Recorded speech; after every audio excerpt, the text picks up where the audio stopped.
সম্পর্কে। আসলে seven sister বলতে 8টা রাজ্যকে বোঝানো হয়েছে। সেই 8টা রাজ্য তোমরা কিভাবে মনে রাখবে তা আমি অতি সহজে তোমাদের বুঝিয়ে দিচ্ছি।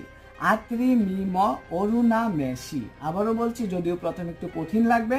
আত্রি মিম অরুণা মেশি।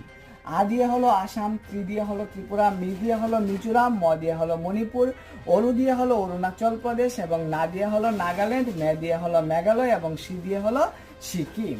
এবং এর মধ্যে সবচেয়ে বৃহত্তম রাজ্য হলো অরুণাচল প্রদেশ এবং সর্বনিম্ন জনঘনত্ব রাজ্য হিসেবে অরুণাচল প্রদেশকে চিহ্নিত করা হয় এবং সর্বনিম্ন সাক্ষরতার হার আছে অরুণাচল প্রদেশে। অরুণাচল প্রদেশকে বলা হয় NEFA বা নেফা হিসাবে বিবেচনা করা হয়, মানে নর্থ ইস্টার্ন ফ্রন্ট এরিয়া। এবং বৃহত্তম রাজ্য, সর্বাধিক জনঘনত্ব রাজ্য হলো আসাম এবং জনসংখ্যা বিশিষ্ট রাজ্য হলো আসাম। ত্রিপুরা হলো ক্ষুদ্রতম রাজ্য, মিজোরাম হলো সর্বনিম্ন